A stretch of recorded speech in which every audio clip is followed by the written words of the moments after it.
شیب ابی طالب میں میسور ہونا۔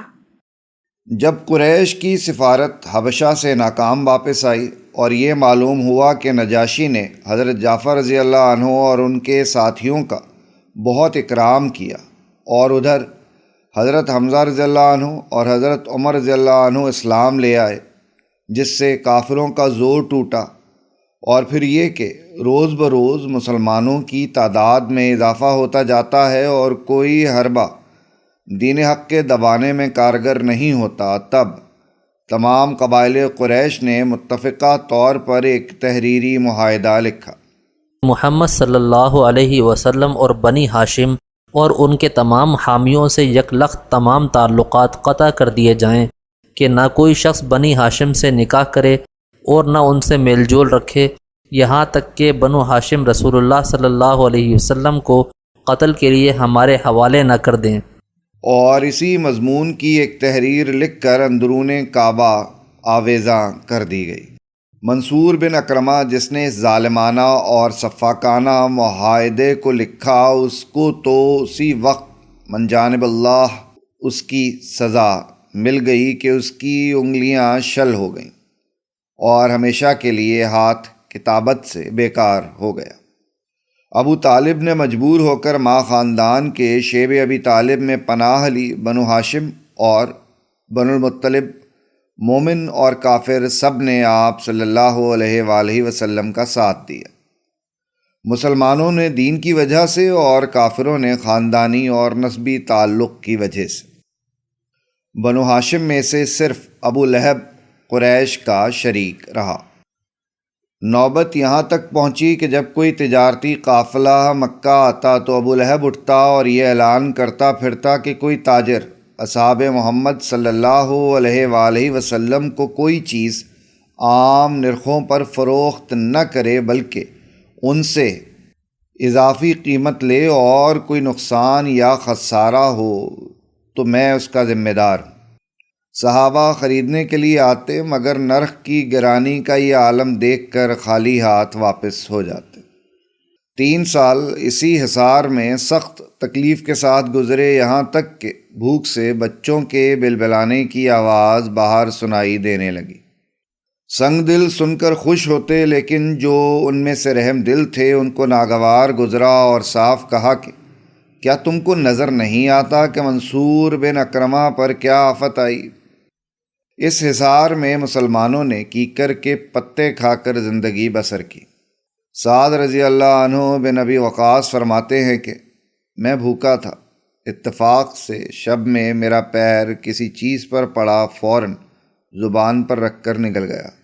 اب تک معلوم نہیں کہ وہ کیا شے تھی۔ بعض لوگوں کا اپنے عزیزوں کو اس تکلیف میں دیکھ کر دل دکھتا تھا، پوشیدہ طور پر ان کے کچھ کھانے پینے کا سامان بھیجتے۔ ایک دن کا واقعہ ہے کہ حکیم بن حزام، جو کہ زمانہ جاہلیت سے رسول اللہ صلی اللہ علیہ وآلہ وسلم کے دوست تھے اور بعثت کے بعد بھی آپ صلی اللہ علیہ وآلہ وسلم سے محبت رکھتے تھے، وہ فتح مکہ میں مشرف باسلام ہوئے۔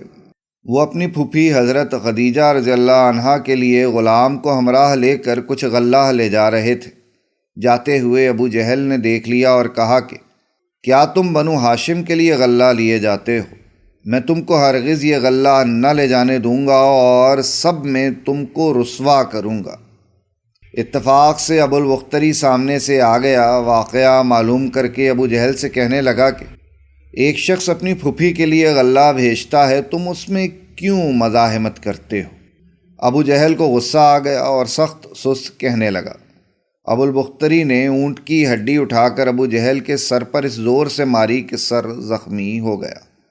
انہی تکالیف اور مصائب کی بنا پر بعض رحم دلوں کو اس عہد کے توڑنے کا خیال پیدا ہوا۔ سب سے پہلے ہشام بن عمرو کو خیال آیا کہ افسوس، ہم تو کھائیں اور پئیں اور ہمارے اقارب دانے دانے سے ترسیں اور فاقے سے رہیں۔ جب رات ہوتی تو وہ ایک اونٹ غلے کا شیب ابی طالب میں لے جا کر چھوڑ دیتے۔ آپ فتح مکہ کے وقت مشرف باسلام ہوئے۔ ایک روز ہشام بن عمرو یہی خیال لے کر زہیر بن ابی امیہ کے پاس گئے۔ وہ بھی بعد میں فتح مکہ کے وقت مشرف باسلام ہوئے۔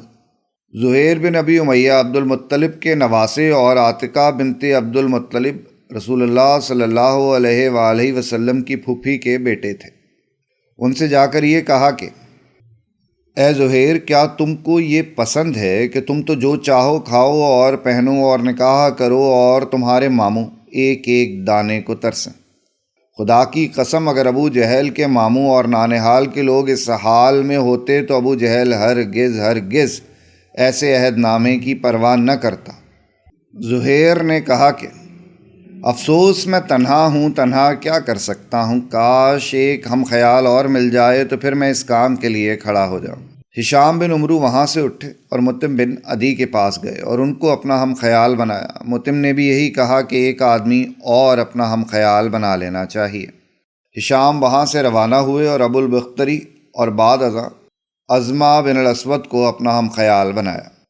جب یہ 5 آدمی اس عہد کے توڑنے پر آمادہ ہو گئے تو سب نے ایک زبان ہو کر یہ کہا کہ کل جب سب جمع ہوں اس وقت اس کا ذکر اٹھایا جائے۔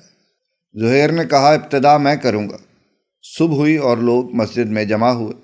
زہیر اٹھے اور کہا اے اہل مکہ، بڑے افسوس اور غیرت کی بات ہے کہ ہم تو کھائیں اور پئیں اور پہنیں اور نکاح کریں اور بنو ہاشم فاقہ سے مریں۔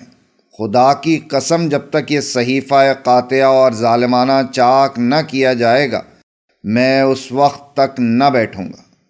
ابو جہل نے کہا خدا کی قسم یہ عہد نامہ کبھی نہیں پھاڑا جا سکتا۔ زماح بن الاسود نے کہا خدا کی قسم ضرور پھاڑا جائے گا، جس وقت یہ عہد نامہ لکھا گیا تھا ہم اس وقت بھی راضی نہ تھے۔